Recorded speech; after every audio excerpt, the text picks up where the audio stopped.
Good evening sir. Thank you.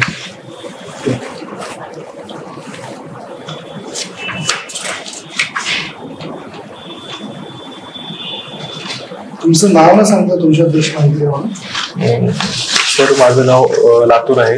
माझी 10वी तिरुमली काळे महाविद्यालयातून झालेली आहे. माझी 12वी राजर्षी शाहू कॉलेज लातूर येथून झालेली आहे.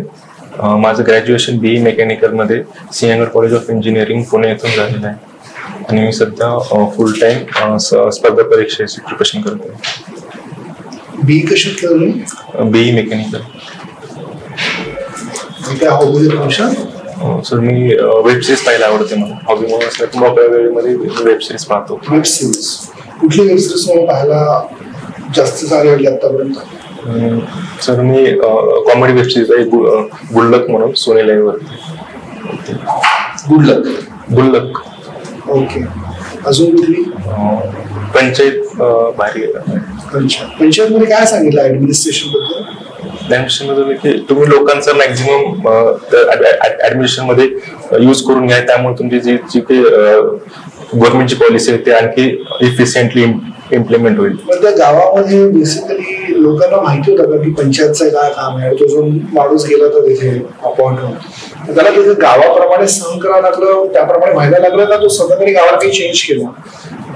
तो आधी म्हणजे तो आधी इंटरेस्ट नव्हता. कारण तो का सिटीमधला मुलगा असल्यामुळे तो आधी म्हणजे गावामध्ये काम करण्यासाठी उत्सुक नव्हता. पण जेव्हा तो ऍक्च्युली जॉईन केला आणि तिथे मग त्याला ते गावाची संस्कृती आवडली आणि म्हणजे ऍज अ तो बॅलन्स करून म्हणजे काही प्रमाणात गावातले लोक त्याला ऍक्सेप्ट केले आणि तो गावातले प्रॉब्लेम ऍक्सेप्ट करून तो हे सोल्युशन एखाद्या गोष्टीवरती ते हे करतो. वेब सिरीज मध्ये तुला वाटतं की बऱ्याच प्रमाणामध्ये हिंसा दाखवली जाते? सर हे काही प्रमाणात सत्य आहे आणि ते दाखवले जाते. मग आजकाल वेब सिरीज मुळे प्रत्येकाला घराघरामध्ये काही पाहण्याची मुभा झाली. आता सेन्सर बोर्ड तिथे येतच नाही कुठे.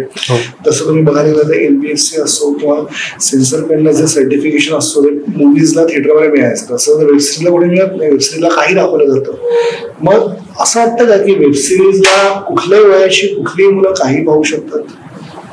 सर हे काही म्हणजे हे सत्यच आहे, काही पोहोचू शकतात. पण जर आपण त्यांच्यावरती रेग्युलेशन आणली वेब सिरीज आता वेब सिरीज OTT प्लॅटफॉर्मने सेफ रेग्युलेशन म्हणून कन्सेप्ट आणली होती की त्यांची जे काही कंटेंट आहे ते का एज नुसार समज आई वडील जॉबला गेले, मुलाच्या रिमोट कंट्रोल कसं करायचं? सर आता सोनी लाईव्हला किंवा हॉटस्टारला हे असतं किंवा तुम्ही तुमचे कंटेंट तुम्ही हे करू शकता. त्याला पॅरेंटिंग कंट्रोल म्हणतात की तुम्ही म्हणजे तुमच्या लॉगिन वरनं एक सेपरेट अकाउंट काढून ते मुलांना तुम्ही टॅक्स थ्रू फक्त काय मुलं काय बघतात तिकडे तुम्ही हे करू शकता. OTT प्लॅटफॉर्मचे नाव सांगा मला 7 तरी कमीत कमी. Amazon Prime, Sony LIV, ZEE5, Disney Hotstar, Voot आणि बालाजी वाल. आणि 7वं आठवत नाही. ठीक आहे. तुमच्या मते इंजिनिअरिंग डिग्री प्रशासनात कशा पद्धतीने उपयुक्त ठरू शकते?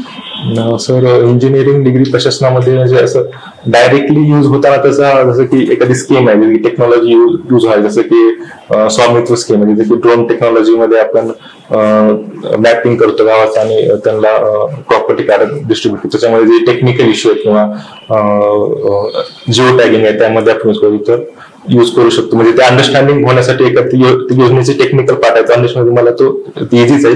आणि तो इनडायरेक्टली म्हणलं तर सर म्हणजे स्कूलमध्ये म्हणजे कॉलेजमध्ये असताना जे की प्रोजेक्टमध्ये जे काम केले मी आणि जे इंजिनिअरिंगला जे रॅशनॅलिटी थिंकिंग लागते ते एखादी पॉलिसी इम्प्लिमेंट करताना आपण ऍज ऍडमिनिस्ट्रेटर म्हणून पॉलिसी इम्प्लिमेंट करताना किती रॅशनल मानता?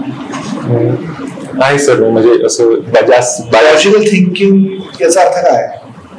लॉजिकल थिंकिंग सर एखाद्या गोष्टी मागे आपण काहीतरी एक पर्टिक्युलर रिझनिंग असते.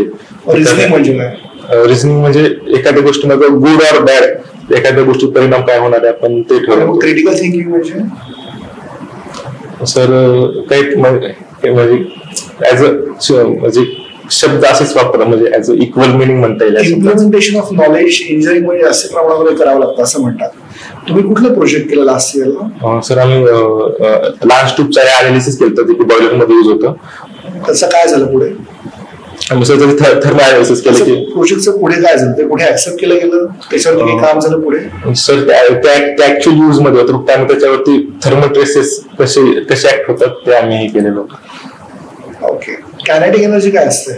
कायनेटिक एनर्जी सर ते व्हेलोसिटीमुळे एखाद्या पार्टिकलला जे एनर्जी प्राप्त होते त्याला कायनेटिक एनर्जी म्हणतात. ओके. आता जे चांद्रयान पोहोचलं चंद्रावरती, ते किती दिवसांनी पोहोचलं? तर जवळपास सर अंदाजे 30 डेज. अंदाजे काय एक्झॅक्टली? सर अंदाजे एक्झॅक्टली मला आठवत. महाराष्ट्राची भौगोलिक सीमा किती आहे? महाराष्ट्राची भौगोलिक म्हणजे ऍज अ एरिया वाईज महाराष्ट्राचा एरिया, टोटल एरिया सर आता रिकॉल नाही होत. सॉरी. महाराष्ट्रातल्या टायर 1 सिटीज माहिती कुठल्या आहेत? हो. कुठल्या? मुंबई, पुणे, नाशिक, नागपूर. ठीक आहे. तुमच्यामध्ये एखाद्या स्टेटची डेव्हलपमेंट कशावरती अवलंबून असते? सर तिथले इकॉनॉमिक रिसोर्सेस काय आहेत, नॅचरल रिसोर्सेस, प्लस ते नॅचरल रिसोर्स तुम्ही किती ऑप्टिमम यूज करता आणि त्यानुसार तुम्ही तिथे इंडस्ट्रियल डेव्हलपमेंट किंवा किती हे करता. नॅचरल रिसोर्सेस मध्ये कोळसा येतो का? हो सर. कुठे महाराष्ट्रात कोळसा मिळतो? मॅक्झिमम विदर्भामध्ये मिळतो. विदर्भामध्ये चंद्रपूर डिस्ट्रिक्ट आणि गडचिरोली डिस्ट्रिक्ट. ओके. म्हणजे कोळशाचं प्रमाण हे किती पद्धतीने एनर्जी सोर्स मध्ये वापरलं जातं? कन्झ्युमेबल एनर्जी मध्ये काय करतात त्या कोळशाचं? सर ते स्टील इंडस्ट्रीमध्ये आणि आपण energy thermal power pad energy मध्ये आपण यूज करतो. विंडमिल पाहिलेत कधी? हो पाहिले. विंडमिल मधनं एनर्जी कशी स्टोअर केली जाते? सर एनर्जी ऍक्च्युअली स्टोअर नाही होत, ते घेऊन म्हणजे कंटिन्युअस फ्लो राहतो विंडचा. हायड्रोपॉवर म्हणजे काय? हायड्रोपॉवर म्हणजे सर वॉटरची जी पोटेन्शियल एनर्जी आहे ती आपण कन्वर्ट करून आधी मेकॅनिकल एनर्जी मध्ये कन्वर्ट करून इलेक्ट्रिकल एनर्जी मध्ये कन्वर्ट करतो. महाराष्ट्राला कुठल्या डॅम मधनं इलेक्ट्रिसिटी डेव्हलप होत आहे? सर कोयना डॅम आहे, जायकवाडी डॅम आहे, जायकवाडी डॅम कुठल्या नदीवर आहे? गोदावरी. आणि कोयना कृष्णा नदीवर. सर सॉरी सर कोयना नदी. महाराष्ट्रात व्याघ्र प्रकल्प किती आहेत? व्याघ्र प्रकल्प सर आठवत नाही. तुमच्या विषयी महाराष्ट्राचा सगळ्यात मोठा इश्यू काय आहे या क्षणाला? सर या क्षणाला अनएम्प्लॉयमेंट आहे, पॉवर्टी, आणि जे की आणि शेतकऱ्यांना जे भाव भेटला पाहिजे याचं. तुम्हाला इंजिनिअरिंग झाल्यानंतर जॉब मिळाला का? नाही सर. प्रयत्न केला का? नाही, प्लेसमेंट नाही बसलो. इलिजिबल होतो पण नंतर तुम्ही जॉबसाठी प्रयत्न केला? नाही सर, मला इकडे सिव्हिल. कधीपासून सिव्हिल सर्व्हिस करायचं होतं? तयारी कधीपासून करायची सिव्हिल सर्व्हिसची? सर मी इंजिनिअरिंग कॉलेजमध्ये असताना एक आमचा ग्रुप होता प्रयास म्हणून, तिथं काम करत असताना मला आता वाटलं की मी जॉईन केलं पाहिजे. मग तेव्हापासून सुरुवात केली तयारीला? नाही सर, मी 18 पासून चालू केली. मग इंजिनिअरिंग करता करता झालं असतं तर कदाचित पुढच्या वर्षी तुम्ही अपेअर करून त्याच वर्षी सिरियस झाला असं नाही वाटत? सर असं आता म्हणजे आता वाटतं तसं, पण त्यावेळेस कॉलेज म्हणजे कॉलेजच्या करिक्युलमला प्रेफरन्स देणं मला. एवढं प्रेफरन्स दिला तर कॉलेजची सीट वाया झालेली असं नाही वाटत इंजिनिअरिंगची? नाही सर, त्यामध्ये मी माझं डेव्हलपमेंट झालेलं आहे. काय फरक झाला गेल्या 5 वर्षात तुमच्यामध्ये? तुमच्या कॉग्निटिव्ह ॲबिलिटीज वाढल्या का? Sorry sir. तुमचं स्किल सेट काय डेव्हलप झाला? स्किल सेट हा सर. काय काय डेव्हलप झालं तुमच्या स्किल सेटमुळे? सर मी पेशन्स, माझे जे पेशन्स होते ते वाढले, आणि मी सर. काय उपयोग आहे तुमच्या पेशन्सचा प्रशासनात? तुम्ही डेप्युटी कलेक्टरसाठी प्रयत्न करताय? हो. काय उपयोग होईल? सर एखाद्या इमर्जन्सी सिच्युएशन मध्ये म्हणजे रिॲक्ट न होता मी ते सिच्युएशन आधी समजून घेऊन मग पेशंटली रिॲक्ट करेल. कूल, काम आणि कंपोज असे 3 C म्हणतात एखाद्या इमर्जन्सी सिच्युएशन मध्ये, याचा अर्थ काय? Sorry sir. तुमची डिसिजन मेकिंग ॲबिलिटी कशी वाटते तुम्हाला? सर चांगली आहे. कुठला डिसिजन घेतला असेल तुम्हाला अभिमान आहे आतापर्यंत घेतलेला? सर असं मी जे सगळे डिसिजन घेतले माझ्या लाईफ मध्ये त्याबद्दल मी हे करतो, म्हणजे स्वतःला ओन करतो ते डिसिजन. तुमच्या दृष्टीने तुम्ही पदावर गेल्यावरती पहिला निर्णय कुठला घ्या?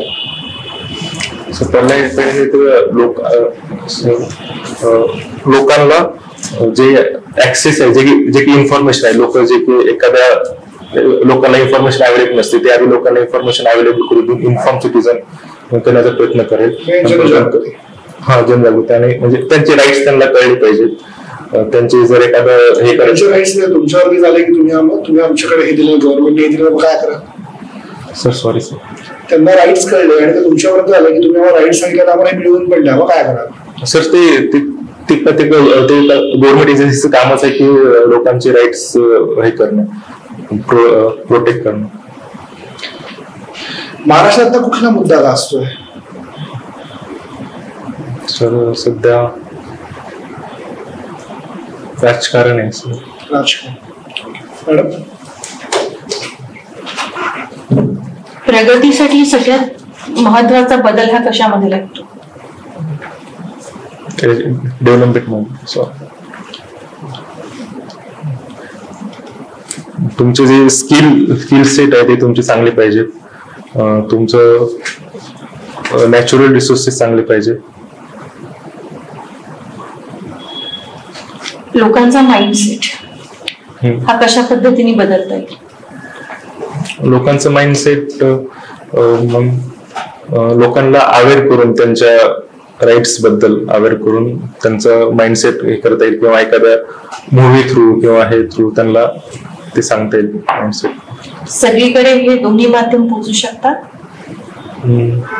नाही मॅम, सगळीकडे नाही पोहोचणार, पण आपण ते प्रयत्न करू शकतो, किंवा एखादा एक्झाम्पल त्यांच्याच ह्याच्यामध्ये झालं असेल तर ते आपण जास्त हे करू शकतो. कुठला स्किल सेट गरजेचा राहील एक तुमची पोझिशन जस्टिफाय करण्यासाठी?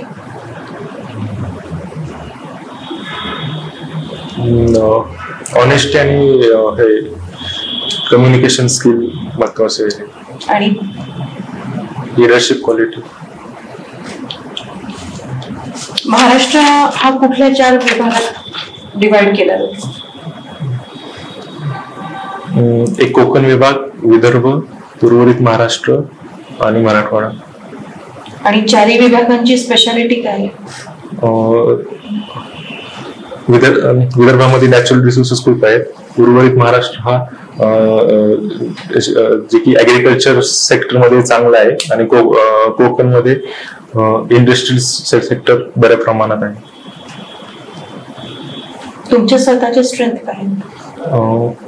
मी ऑनेस्ट आहे, मी माझ्याकडे एम्पॅथी आहे, आणि मी डिसिजन मेकिंग चांगल्या प्रकारे घेऊ शकतो. एम्पॅथी म्हणजे काय?